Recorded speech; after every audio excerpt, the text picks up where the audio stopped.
आजकल हमारे जम्मू कश्मीर में प्रॉपर्टी टैक्स की बड़ी चिंता हो रही है कि प्रॉपर्टी टैक्स लग रहा है।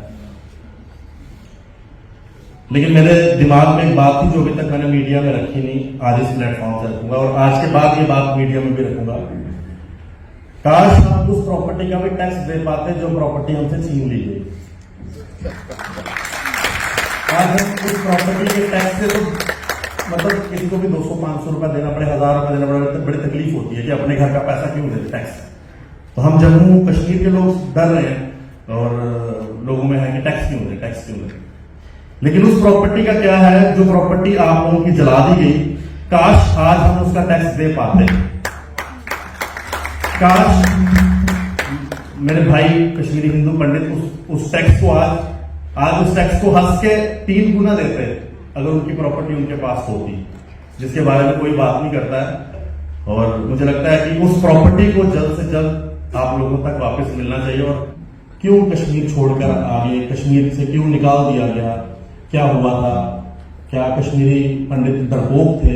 हिंदू सांबा की रहने वाली रेनू बालाजी को कश्मीर में टारगेटिंग किलिंग्स में मार दिया गया और उसके बाद जो पीएम पैकेज एम्प्लॉयज की टारगेटिंग किलिंग हुई और आज डोगरा एम्प्लॉयज भी जम्मू के अंदर प्रदर्शन कर रहे हैं और 8 महीने से दोनों कम्युनिटीज की जो सैलरी है वो बंद है और दोनों कम्युनिटीज ने फेस किए हैं targeting killing.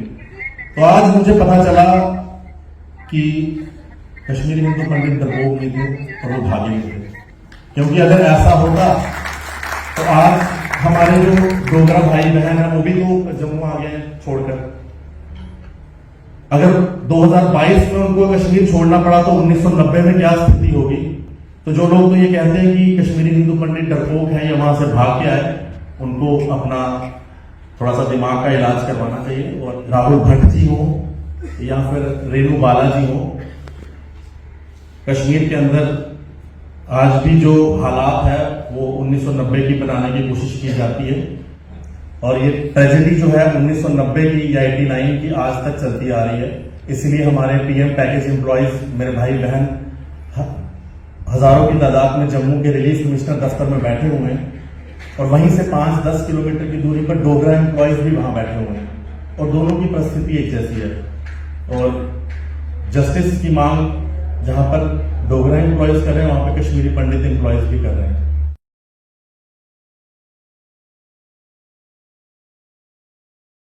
Yeah!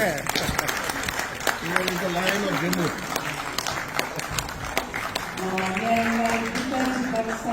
Please come on stage.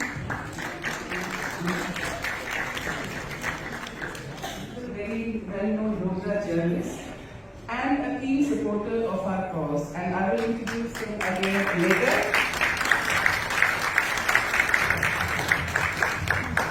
So, as I said, in addition to people being killed in their homes, on the roadsides, in their offices, we had many mass killings.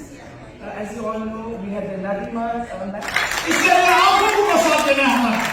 जब आप लोगों के साथ है, हमने अपना बच्चा ले दिया, जिसको ऑफिस में मारा गया, जिसका कोई कसूर नहीं था, जेनोसाइड उसको बोलते हैं। हम उसके I would like to invite Ashish Kohli. Now, Ashish Kohli is very well known in the Union Territory of Jammu and Kashmir. He's a Dogra journalist, but he is very Kashmiri as well. So, Ashish, as you might have seen, he heads Jammu Kashmir News with his team. And every time there's a death in the community, that's what strikes me personally, is you will see Ashish there. He will be sitting on the floor with the family, with a mic in his hand. And he will ask them very personal questions about what they are going through. And I'm very impressed how open the family, I think that's his personality, is, like that, he just sits with them. And they just open out to him. So we have, on his channel, we have people crying and there's children, and it's all very personal. And that's what sets him apart from other journalists. Now, Ashish, like I said, he has covered our story for the last 22 years. He's also the media ambassador for the Kashmir Files movie. He has played a part in that as well. So, Ashish, I would like to invite you now. Thank you.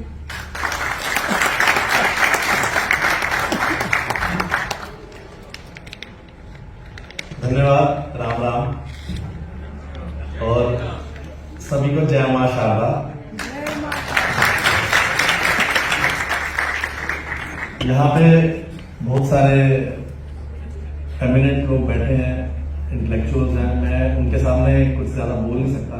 Anand ji हैं, मेरे बड़े भाई प्रदीप दत्ता जी हैं, जिनसे बड़ा कुछ सीखता हूँ, और ग्लोबल हिंदू कॉन्फ्रेंस में जो मुझे बुलाया गया उसके लिए सबका धन्यवाद, खास करके सुरेंद्र जी का, उत्पल जी का और सभी का, जिनके मैं नाम भी नहीं जानता, माफी चाहता हूँ। कभी भी किसी ट्रेजेडी के बारे में जब बात करनी हो तो आप तभी बात कर सकते हैं जब आपने उस ट्रेजेडी को फील किया हो। तो 1990 को अगर मैं कुछ उसके ऊपर बोलना चाहूं तो मैं कुछ नहीं बोल पाऊंगा, क्योंकि वो मैंने फील नहीं किया, वो आप लोगों ने फील किया है, तो आप बोल सकते हैं, लेकिन मैंने भी कुछ फील किया, तो मैं आज वही आपके साथ शेयर करूंगा। कश्मीरी पंडितों के घर पे जाकर स्टोरीज करना, उनके दर्द को दिखाना, मैक्सिमम मेरी महीने की 10-15 स्टोरीज होती हैं जेके मीडिया के ऊपर। मुझे एक बार किसी ने एक बात बोल दी, उस समय मेरे पास उस बात का जवाब नहीं था, शायद आज वो जवाब है। मुझे कहा गया कि तुझे बड़ा दर्द है कश्मीरी हिंदू पंडितों का, तो इनके घर पे जाता है, बड़ी स्टोरीज करता है, कश्मीर फाइल्स को तुमने बड़ा प्रमोट किया। मेरे पास उस दिन इस बात का जवाब नहीं था, लेकिन आज जो आप लोगों ने मुझे यहां बुलाया है, तो मुझे लगता है उनको उनकी बात का जवाब मिल गया होगा। मेरा जन्म 1985 का है, और जब ये त्रासदी हुई उस समय मैं 4-5 साल का था, मुझे नहीं पता क्या हुआ। फिर आहिस्ता आहिस्ता उम्र बढ़ती गई, सुनना शुरू हुआ कि ऐसा हुआ था कश्मीरी पंडितों के साथ। मेरी मासी जी का घर, जहां पर पहले मुट्ठी में आपके कैंप्स थे, वहीं पर है, तो उन्होंने बताया कि जब पानी आता था कैसे वो भरते थे, किस तरह सब कुछ होता था, कुछ हमने फिल्मों में भी देखा। लोगों के माइंड में और दिमाग में यही रहता था कि ना, क्यों कश्मीर छोड़कर आगे, कश्मीर से क्यों निकाल दिया गया, क्या हुआ था, क्या कश्मीरी पंडित डरपोक थे। तो ये एक माइंड में भर दिया गया, शायद मेरे भी दिमाग में था कि शायद डरपोक होंगे तभी आगे यहाँ पे, मैं माफी चाहता हूँ मैं ये शब्द का इस्तेमाल कर रहा हूँ, लेकिन मैं आगे जो बोलूंगा। फिर आहिस्ता आहिस्ता वक्त बीतता गया, हमने अशोक पंडित जी की फिल्म भी देखी है कश्मीरी पंडितों के ऊपर, उससे थोड़ा बहुत समझ आया।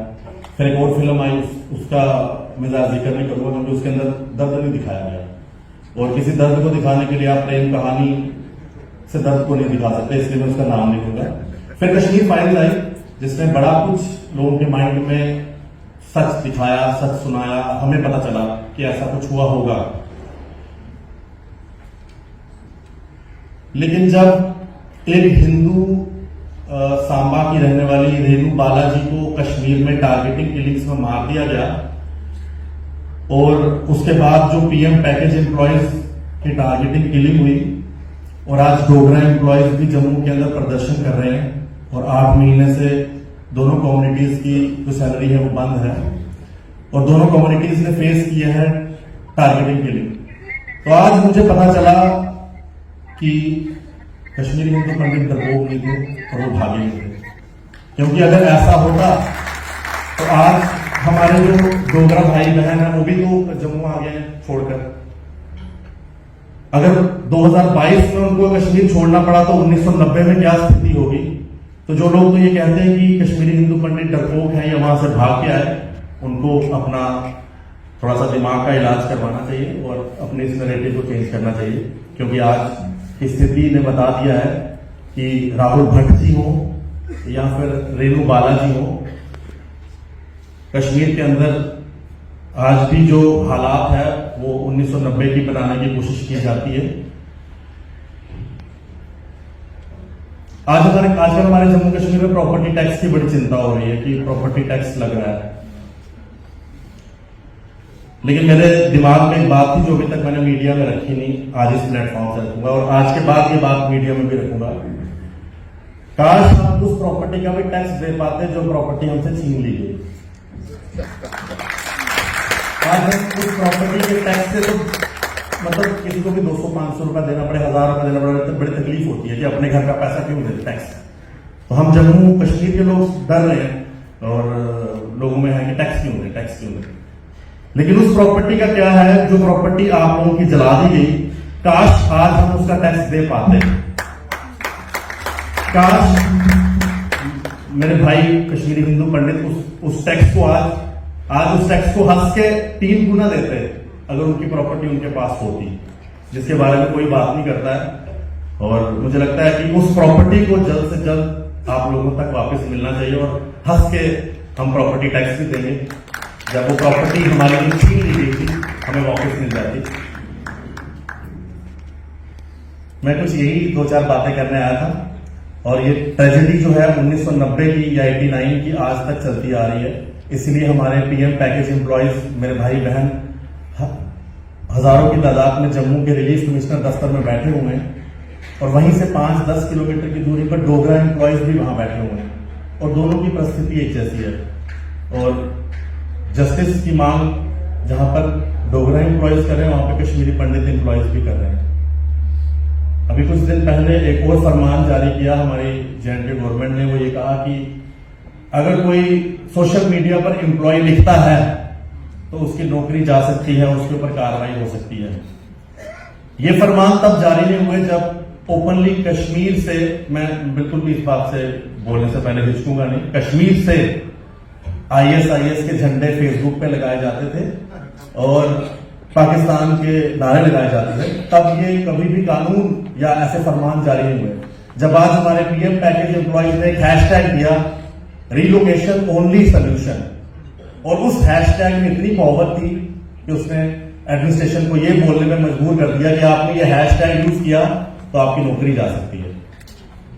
तो मैं अपने भाइयों को ये जरूर कहूंगा कि अगर वो ना भी यूज कर पाए, मैं उस चीज को अपनी न्यूज के माध्यम से जरूर आगे लेकर जाऊंगा और उनकी आवाज बनता रहूंगा। और मैं एक बार फिर से धन्यवाद करूंगा कि आप सभी लोगों ने मुझे न्योता दिया, एक डोगरा को कश्मीरी हिंदू पंडितों की इस त्रासदी के ऊपर बोलने का मौका दिया। इसके लिए धन्यवाद। राम राम, जय मां शारदा।